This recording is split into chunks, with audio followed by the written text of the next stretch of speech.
Viewers, Asim has asked me a very nice question, very useful question. This is something which we in life all face.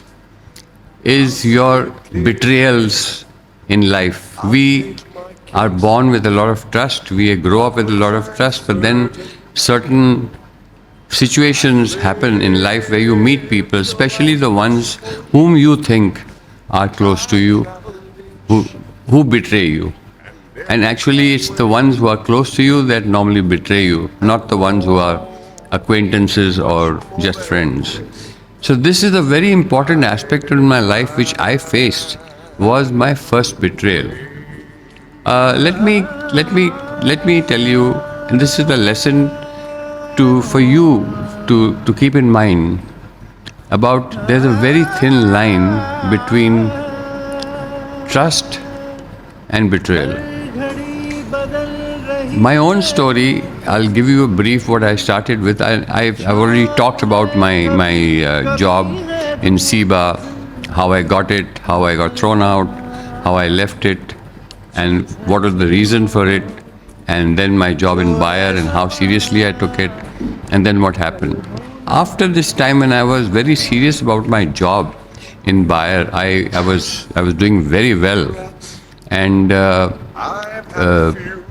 I was going to be sent to Germany for training. I was going to go to Pune for learning the German language and being sent, and I had a good future there. Suddenly, out of the blue, this gentleman comes in from London, and very impressive gentleman,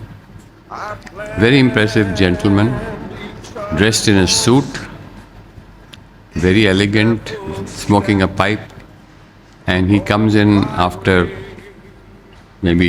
partition, nearly 20 years or 15 years, or whatever that was. And he comes home and meets my parents and touches their feet. I said,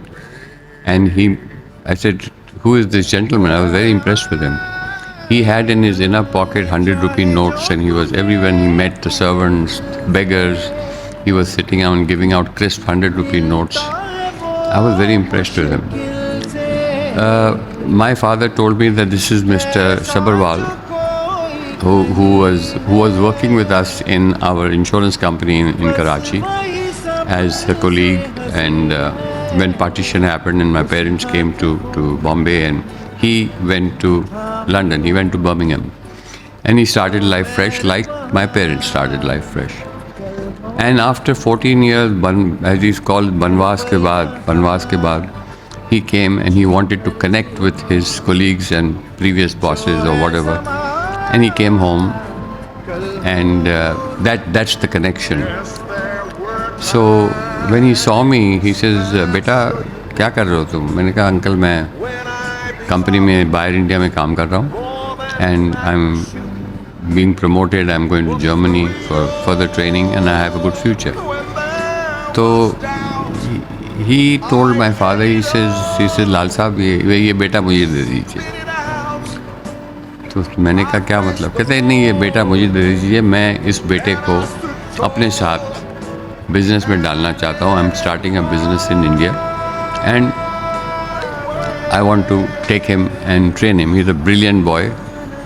तो मेरे दिमाग में बहुत कश्मकश हो गई suddenly कि भाई एक तरफ से मेरी नौकरी जो थी वो it was going in the upside where I had a great future.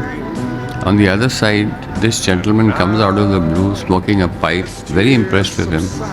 And this was a chance to have a business of your own at the age of 19 or 18 or 19, whatever that was. And my parents, being conservative, being government servants, all of them said, "Beta, inki baat mat suno. Just carry on with your job. Bayer India, you are meant to be a service working employee. And join Bayer, you have a great future, and do it."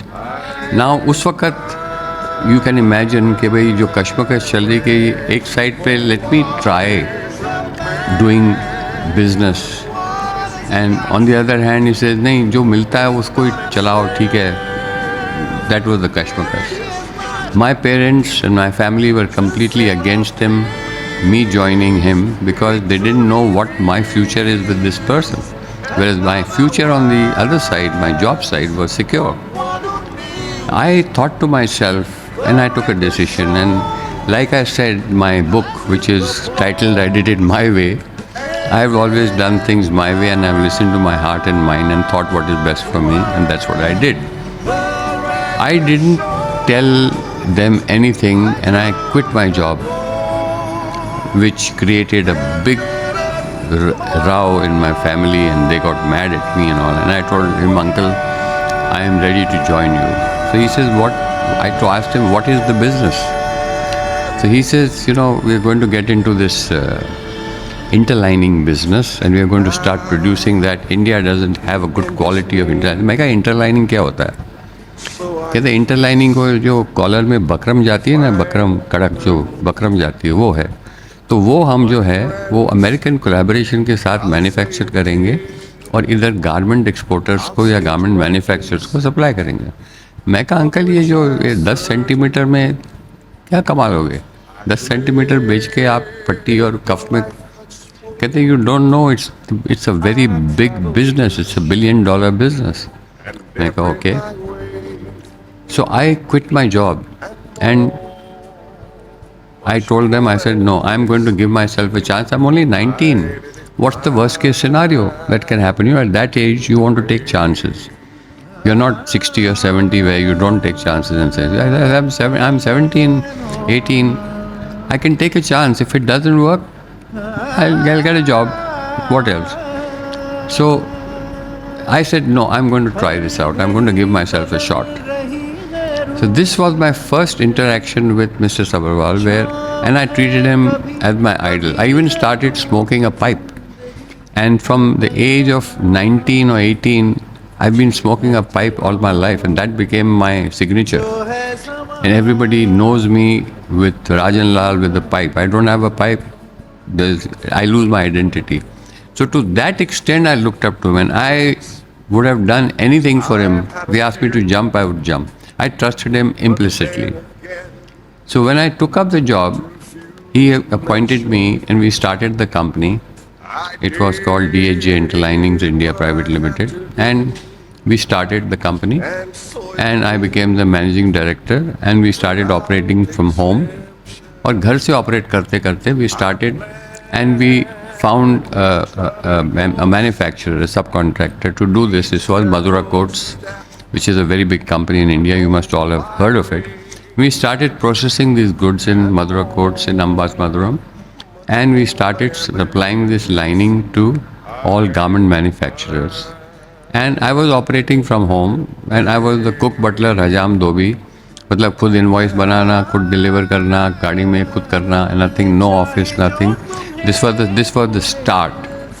And within 1 year of this whole thing, it became a very successful business, and we improved upon it. We went into different products like top fuse lining, जो lining चिपकती है collar से, जो bubble नहीं होते. All these things happened, technical issues, and we became the biggest supplier of interlinings in India with the garment exports. The garment exports was just beginning to pick up in those days. It was only 2 crores in those days. And it became a $1 billion business. So we became very big in the interlining business. When this business succeeded, I did not know the purpose of Mr. Sabherwal treating me like a son. There was a hidden agenda in that also. Now what was that hidden agenda? The hidden agenda was that he had a daughter whom he wanted to get married, and he found me as the right suitor or a boy for her. And that was the impression, that I would slowly get him emotionally involved with me, and then I would ask me to marry his daughter, which I didn't know about. In the meantime, I was already in a relationship with my wife, ex-wife that time, which he didn't know about. So we carried on. Then eventually, when he got to know, he changed and said that my son is now ready to join the business. Would you train him up? He's your younger brother, train him up. I said, of course I will. So he said, I'm setting up a factory in Delhi. So I went to Delhi, we set up a factory, garment factory, and I trained him, spent a couple of years there in Delhi with him, came back and continued with my business, and the business was booming. After this whole thing was done and his son was well engrossed in the business, well set in the business, and I got married in 69. One day I opened the paper, and on it in the paper said that there is an announcement that Mr. Rajan Lal is no more the managing director of this company, DHJ Interlining in India. Anybody dealing with him would be at their own risk and cost. You can imagine that the ground was swept away from under my feet. It's like somebody had pulled the rug. I didn't know what happened. This came as the biggest shock to me in my life, and I said, I can't go to my parents because they said, "हमने तुमको बोला था, we told you." I tried to contact him, and he didn't respond earlier. And then when I told him what is what, I told him, I said, "What's going on?" He said, "Beta, मेरे हाथ में कुछ नहीं है. You know, I'm now growing old. My son is handling it. उसने decision लिया कि अभी वो खुद कर सकता है, तो you know, it's okay, forget it." Now here, I'm not saying it is entirely their fault.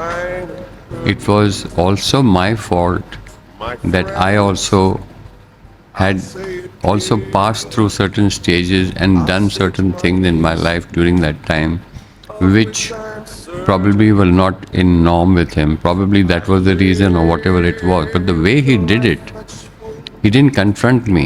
He did it shielding with his son in front, which I didn't like. Cut the story short. I didn't know what to do, and my parents and uncle were very influential and stuff like that. And they said, "How can you do this to him?" And we took him to court.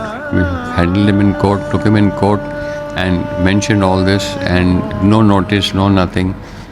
And we won the case. The company came back to me. It was absolutely Kokla. The company belonged to me. And I had certain informations about him, which he had done, which I published, and this thing, and the government and the law had put out some alerts on him, and he had to leave the country for whatever reasons. And it finished. So I had an empty company with me and nothing left. So I didn't know what to do. I had no money. And I went to my customers and I said, "This has happened and I'm no more there." He said, "Why? What's the problem? Why don't you do it?" I said, "I have no money." He said, what money? You have the know-how. You have the know-how how to make this product, this interlining. Why don't you have the customers? So why don't you start something? I said, "What about the money?" So this gentleman who then came to my rescue was a person called Mr. Kiku Samtani. He had a garment export company called K-Mon International. And he was one of my first mentors. I remember today, he opened the drawer and took out 10,000 rupees, a thappi of 10,000 rupees, and put it on the table. He says, "Here, take this money, go and buy the raw material, which was the grey cloth, process it and supply it to me." I said, "Okay." So he said, "Do it." I went there. I said, "What do I do?" He said, "Open a company, call it." I said, "What do I call it?" So he wrote down on a piece of paper, "Call it ITL." I said, "What is ITL?" He said, "ITL is inter-trim linings." So it's an interlining and it's a trim of a garment. He said, "Call it ITL, make a logo, print your letterheads, invoices, and start supplying me that lining." So I went and started supplying that lining, and now where to make it. Now this is a very interesting story about how to make it. Where do I produce it? I can't go back to Mathura, of course. So I had to do it. I had the know-how. I had the the recipe of everything. So I went, and in those days, Mr. Om Prakash, the actor, was the famous comedian actor. He was related to us by virtue of my dad's brother had married his adopted daughter. So I was very close to Om Prakash, and he lived in Chembur. So I went to his house in Chembur, which we used to go for holy time and everything. And I told him, I said, Uncle, I said, क्या बात है बेटा? कहने लगा ऐसे ऐसा है. कहते आपका I know he had a friend called Mr. Mukherjee, Verma Mukherjee, dying. So I said, your friend Mr. Mukherjee stays next to you. Can you talk to him? He said, what? So I said, he has the process house in New Bombay and I want to process my lining. So he said, okay. So he called him up, and I don't want to say it on camera, but he talked, his words were less but his bad words were more. तो वो अपनी usual language में गाली गलोच में करके वो हथिया की कर रहे हैं तू ऐसी जल्दी आ 2 मिनट पहुंच जा. So he called him, he came running. He said, ओए तू तेरे को कुछ डाइंग शाइंग दा बिजनेस हैगा? कहता है हाँ जी. कहना है मेरा पुत्र है, इनू जो चाहिए करके दे इनू and get it done. So he says, okay ji. So I went to him in New Bombay. I took the whole thing in my car. I took the raw material, went there and spent a couple of days there and started it and got my first product out and started supplying, got it, made a bill, took it in my car, put it, delivered it, got the check, gave him his money back. And that is how my journey started with ITL, which later on became a big business with 5 offices and whatever else happened, and I prospered like anything. And this is where the whole thing came when it. Now all this, my friends, wouldn't have happened if Mr. Sabherwal had not betrayed my trust. Now, let me tell you a very interesting incident. A couple of years later, I was in Bangalore in a hotel, and I saw him and his wife sitting for breakfast, and I was there. I went and met him, and he got up with a lot of, his face fell, he became pale, and because there were, probably warrants against him for not being in the country or whatever, and he was there, he thought I would report him or whatever else had happened. But I went and touched both their feet, and I said, Uncle, namaskar, peripona. He said, oh, beta, jeete raho. मैं कहा, I have something to say, and I think if you had not done what you did at that time, today, I would have still been working under you as a paid employee and serving you, and I would have done anything for you because I looked up to you so much. You are my idol. But thank you for doing what you did, and that's why I'm here today. So my friends, what I'm trying to tell you is not only your mentors or whom you learn from or you listen to, but also the people who betray you and do what happened to me, changed my complete destiny, changed my life completely to where I am today. Had it not been for him, I would not be here. And I owe him that, and I respect him for that, for whatever he did. So the whole effect is that betrayal is a learning path for every one of you who's listening to me, that you learn from. You don't keep any grudge, or you keep any hatred or anger towards people who betray you in life. And this is only one of my betrayals, and I had so many of them. And every betrayal has made me a stronger person. And I have survived that. And these negativities which come into your life, they go away on their own because your mind is positive and doesn't accept those.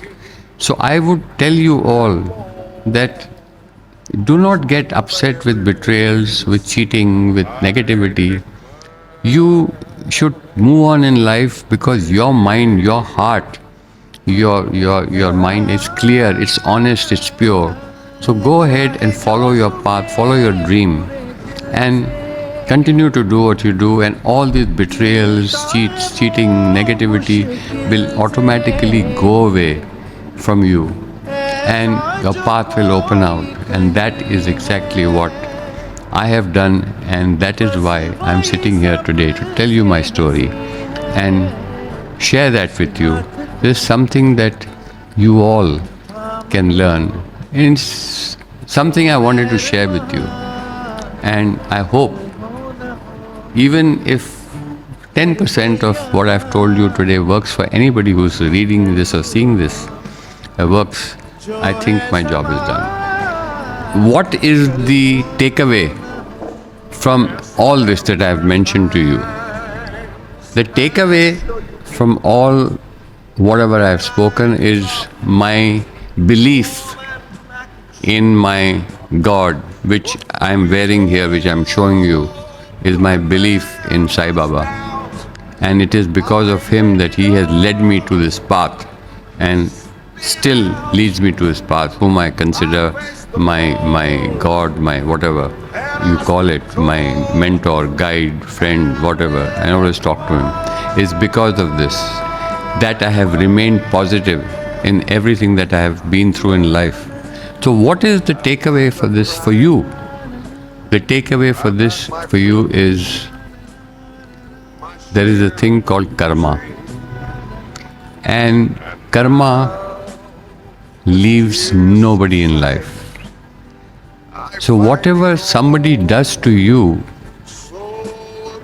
it goes back to them in some time, some phase of their life, and bites them. And bites them so badly, because they may not have done only that with me, but they may have done this with a lot of other people also. Yeah, and they would have absolutely done this to even other people whom they have dealt with in life. But it catches up with you. But you have carried on your path of doing what you're doing and forgiven him for whatever he's done to you.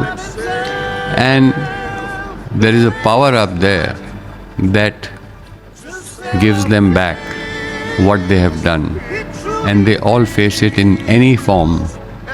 And I'm sorry to say, it could be health, it could be money, it could be children, it could be friends, it could be money, anything.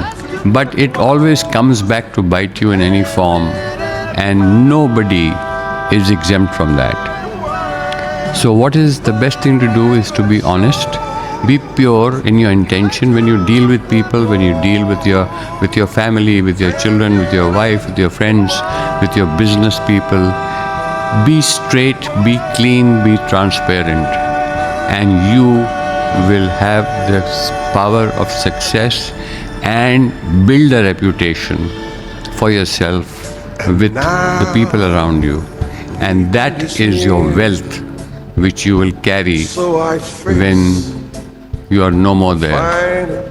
My father used to say that your wealth is not money. Wealth is the number of people that attend your funeral.